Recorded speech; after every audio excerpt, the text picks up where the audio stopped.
If you know you want to homeschool, but your kids are still toddling around, you might be wondering what educational things you should be doing now. With so many people pushing early academics, we want to introduce you to an alternative approach that focuses on what will bond you with your children and give them the foundation they need for educational success. You're listening to the Homeschool Made Simple podcast. This is a podcast to help you homeschool simply, inexpensively, and enjoyably. Carole Joy Seid has been helping families homeschool for several decades now through her literature-based approach to education. And I'm Rachel Winchester, a fellow homeschool mom using this method with my own 3 children. In this episode, we're revisiting a series Carole and I recorded to walk through the Homeschool Made Simple approach. Today, we're talking about the preschool years. Before we jump into the episode, I want to let you know about a resource we have in our online store that will further help you fill in the blanks around the preschool years.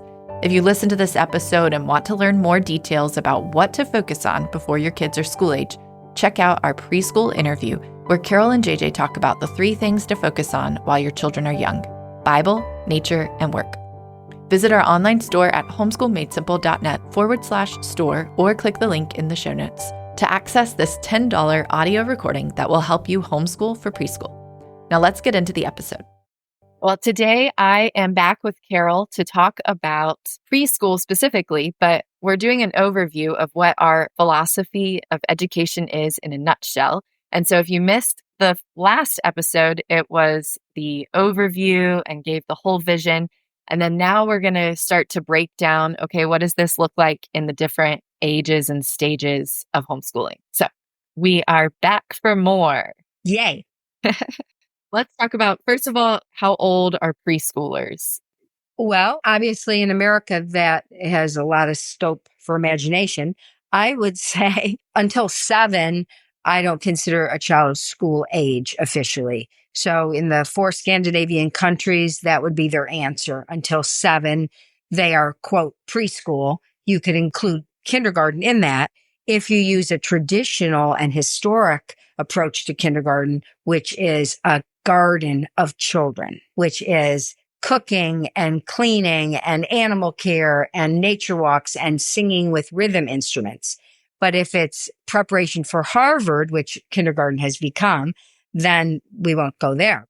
Yeah, so I guess a technical note would be that, for instance, I'm in South Carolina and my compulsory age for my state is 5, which there is a caveat where you can technically file a paper and it starts at 6 or whatever. But the compulsory age is 5. So depending on the age, you might be having to record or be schooling officially, but still being flexible as far as the way that's applied and like implemented. Just because I have to educate my children at 5 years old doesn't mean that that automatically starts meaning we have to learn to read and all the rigorous academic stuff. Yeah. Normally preschool, I would say, was maybe 3 and 4 and 5. And then kindergarten in my kingdom would be 6 and first grade would be 7. We don't do a lot of that in the homeschool movement, worrying about grades and ages and things. But that's just a general overview. And you're absolutely right. If you are investing time with your child, if you're reading to them, if you're working, doing life skills in your home, cooking and baking and gardening and sewing and all the things we do. And then the outdoor skills, building a treehouse with daddy and cutting down trees and pulling weeds and planting tulip bulbs. All those things are the components of a really expensive school system called the Waldorf School, which is approximately $20,000 for kindergarten a year. So save your pennies if you want your child to go there, but they still don't have the student-teacher ratio that you have in your home. It's all in speaking teacherese.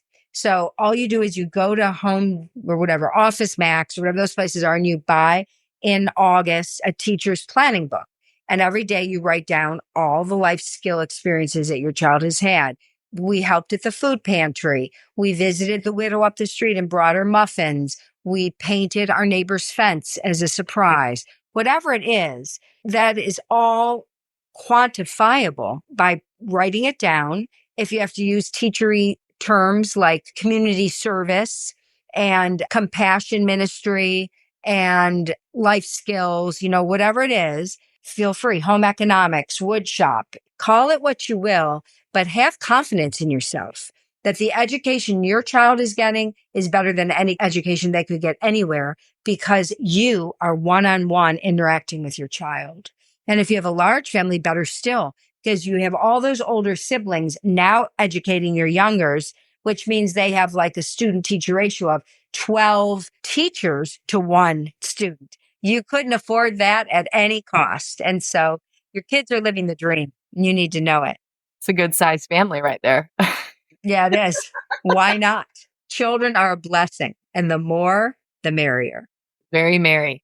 So I wanted to just talk about the three-legged stool. In the last episode, we talked about how an education is a three-legged stool: work, service, and study, and give a general idea of what that looks like in this episode in the preschool years. And I feel like big motivation during these years is that I want to give my kids a good start. And every parent wants to give their kid a great start so that they have what they need for success in the future. So maybe you could talk about how that gets a little off course and then maybe the best course to get on.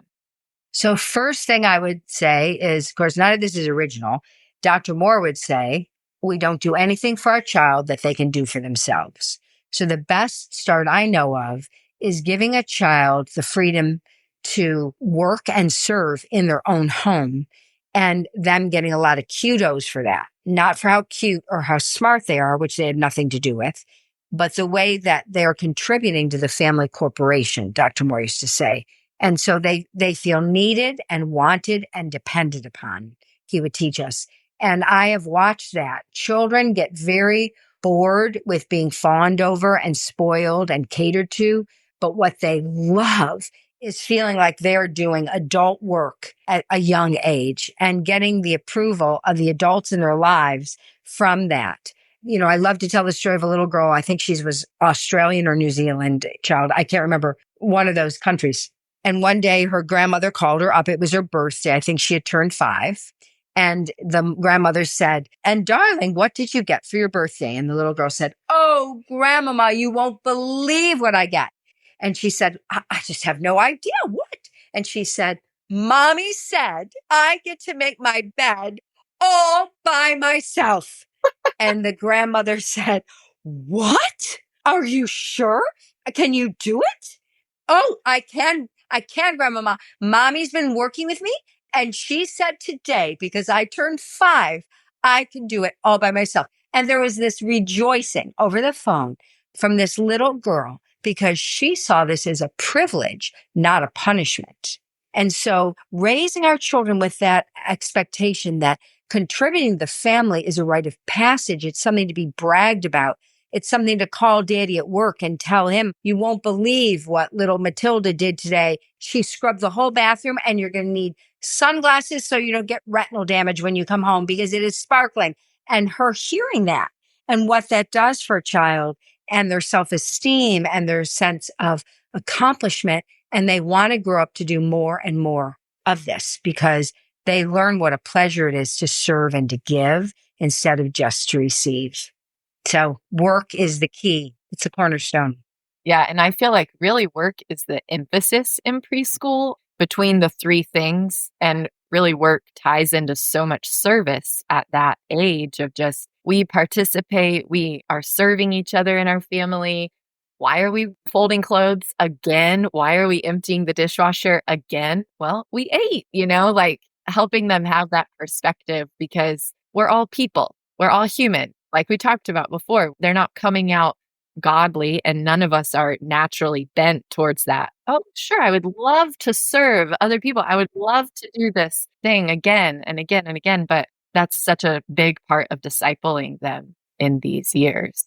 And then finding the joy and the pleasure that it brings, which it doesn't logically compute. And yet, when you experience it, you're like, I would rather do that than go to the Bahamas. When JJ was a teenager, our youth group borrowed a kitchen. The church that we went to did not have its own kitchen.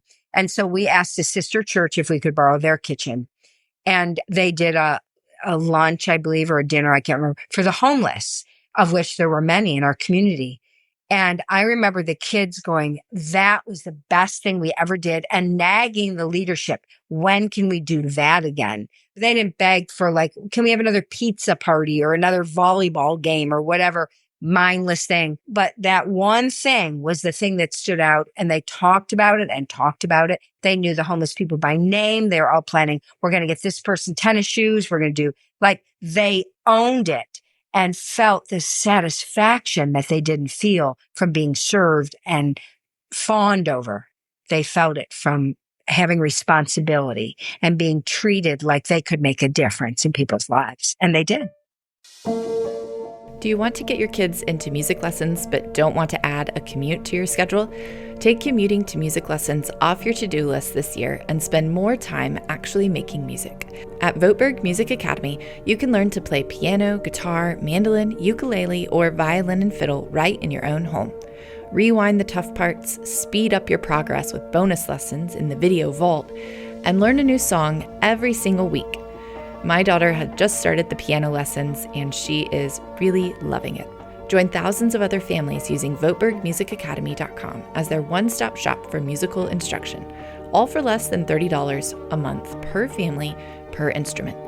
Use our code HOMESCHOOL20 and get 20% off every month you are enrolled at Voetberg Music Academy. Music should be for everyone, and learning has never been more efficient and fun. Now let's get back to the episode. So just to give people some ideas of things that this age of children could do, I'll just share a few things that my children do because I'm in this age range. You know, my youngest is 3, my oldest is 8. So emptying the dishwasher in our home, putting the silverware away is like a rite of passage. It's like the youngest gets to do that. And then the oldest is so happy to pass it on once the youngest is able to do it. But it's like they're sorting and putting the forks and spoons away and all that, making their bed, like you said, cleaning up their room, cleaning up after themselves, sorting clothes, putting clothes away, that sort of thing, starting the laundry. Kids can do so much that we don't think that they can do. And then when you raise your kids to do these things, then people are just blown out of the water by the things that your kids can do because they don't expect children to be able to do these kind of things. I know. And I believe it was Maria Montessori who said that children's play is what we consider work. They would rather work than play with a bunch of dumb plastic toys. They would give anything to bake or cook or do dishes. Any of the things that we might consider laborious, to them, that is play. But we send them to go watch VeggieTales videos while we work like we're like indentured servants. It's like, wait a minute. They're dying to do this, and we're robbing them of the privilege of doing it. So life skills are fundamental. And then, of course, in the early years, reading to them by the hour. And when we're working, we can memorize and recite scripture, poetry. We can memorize songs and hymns. And so we're making it fun. We're having contests. And I think a lot of times in the homeschool community, particularly, sadly, firstborn mothers, they tend to just do everything like they're in the army. You know, it's just joyless. And I always say to those moms when I'm consulting with them, I want your middle name to be fun. And the husband always chuckles because that is the last thing that they're known for. But they have to work at it a little bit. But I'm like, get up in the morning and put on your bozo nose and get your, cheerleading costume on or whatever. You're going to just root for your kids all day. And it's going to be fun and it's going to be positive instead of drudgery. It's all in how you present work to children, whether they want to participate. And as Dr. Moore taught us over and over again, they want to work with you, never alone. In the early years, they need that encouragement and that cheerleading, and they want to be with you. And so what you say is, well, mommy and daddy work. So if you want to hang with us, come work with us, because we can't just sit around and look in your eyes all day because we've got things to do, and you can be part of that. And then we were going to brag about you and call grandma and tell her what you did. My children are better behaved when they have really put their energy into working. And then if there's just fighting or disharmony going on, then I'll rally the troops for a project that we need to do. And then even if it's just something that doesn't take very long, if we just work together and get it done, they can go and play and they can be friendly to one another. It just completely changes the mood. Yes, because they go from disorder and chaos to order and structure. And it makes them feel safe, and it makes them feel like someone is running the asylum and that they are contributing, which gives them such esteem because they're not just kids. Now they're part of the corporation and they know it. It really builds their security level and they like each other more. Instead of the holidays or sometimes weekends, I know they can feel so disordered and can create a lot of insecurity, even with adults. Daddy just thinks it's a great idea to lay around and watch baseball. And mommy has, well, shouldn't we be going on field trips on the weekends? And everyone has their expectations. But when there's a plan and they know where they're going and where they're heading and that they have a key part in that plan, it just makes everyone feel like they belong in the universe and it creates harmony instead of discord. So you kind of mentioned, you're reading a lot. And so really that's the basics of study during these preschool years would be reading great books and memorizing things. So reading great books, studying the Bible, and spending time in nature would be the three components. And then work and service. Those are the keys. We don't worry about the ABCs and the 1, 2, 3s, as one of my clients calls them, but we're working on character. And character is formed through sacrifice and hard things. Character is not formed through academics, which a lot of cultures think it is. That, your job is to be a student. So I'll be the slave in the kitchen and wait on you hand and foot because you've got to get into medical school. But that's not building character. And that person's not going to be a compassionate doctor unless something else comes into their life to form them spiritually. But it's when you give children an opportunity to sacrifice and to serve that you see this beautiful character coming up. And a child who knows how to work will teach themselves anything else they need to know. So again, you're kind of winding up a clock that's going to keep going even when you take your hands off of it because you're creating a path for character development in your child that will serve them for life. Yeah. So those fundamentals of character are way more important than the fundamentals of math or biology or, reading, grammar, that sort of thing. That's right. We're not doing school in the early years. We're doing life skills, which will then apply so beautifully when they get into formal academic work. And they'll be ready and they won't be burned out. They won't be like, we've been doing this for 6 years. I've never gotten it yet. Why would I want to do it again? Instead of waiting till you can teach to mastery when they're older, because as Dorothy Moore used to say, give them success experiences every day. Well, if they're too young for formal academics, they're going to develop a resistance and a mental block against them because they were not successful. But if you wait till they're going to be successful, they'll love it. John Saxon said, we love what we are good at and we're good at what we like. And so giving them things that they're successful at will actually pave the road to them wanting to do more and more of this as they go forward. And that's the key because academics are easy, but overcoming mental blocks, that's much harder. Well, this is great. And I think that we've really given people a great vision for what preschool can look like. These are such sweet years, such really lovely years. And just to be knowing that we're laying a foundation that's going to be built on and that we can lay something that's going to be strong and last for many years to come. The last thing that maybe we should touch on is the power of attachment and bonding in these years and how unfortunate it is that we think that some other adult or some other organization is needed in our children's lives during these years. But one of the first things that I read by Dr. Moore when I was trying to disprove homeschooling, he was saying that when a child is sent off to, say, a preschool or wherever, Mother's Day out, whatever it is, that they wonder in their heart, why doesn't mommy want to be with me anymore? And I remember reading that and just feeling this pain in my heart because our son was 4, I think, at the time when I read that. And just having taught in Christian preschool and junior high, both of them kind of the same period in a child's life, where one minute they feel little and the other minute they feel big. So there were parallels with both groups. And I just remember reading that concept and thinking, as Dr. Moore used to teach us, Home is the best nest and parents are the best teachers. And not feeling that someone else can do a better job of this than a really loving, normal parent can do. They are the best choice. They're the number one desire for their children. They want to be with you. And whatever you're doing, they want to be with you doing it. Yeah. And maybe some parents listening need somebody to give them permission to listen to their intuition, to say that I really want to be with my child. I don't want to send them off. That's right. And that's not something that I have to ignore or push aside.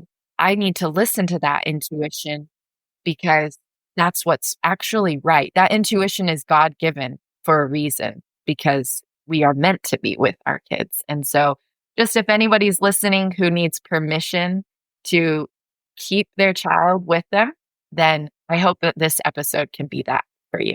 And you cannot believe, Rachel, how many parents tell me that they drop their children off and cry all the way as they're driving away.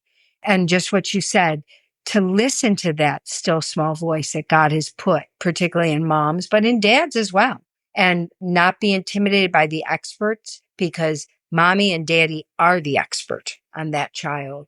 And no one loves them more than they do, and no one knows them better than they do. Getting that authority from heaven and then walking in that authority is so important as we parent our children, especially when they're little, when the experts intimidate us and we don't feel that we're qualified, but we are. There's a season to keep them close and there's a season to launch them out. Throw them out of the nest. Yeah, exactly. So let's do it in the proper order and then they'll be ready to fly when the time comes. We'll all be ready for them to fly when the time comes. So true. That's such a good point. I love that. You're smart. You're not just a pretty face. Well, thank you very much. This is great. And I think it will encourage families. You've been listening to the Homeschool Made Simple podcast. If you like what you heard in this episode, please leave a rating and review on Apple Podcast or Spotify, or share this episode with a friend. It means so much when you help us spread the message of Homeschool Made Simple with others. Thanks for joining us this week on the Homeschool Made Simple podcast. Remember, Jesus' commandments are not burdensome. What he calls you to do, he will enable you to do. Blessings.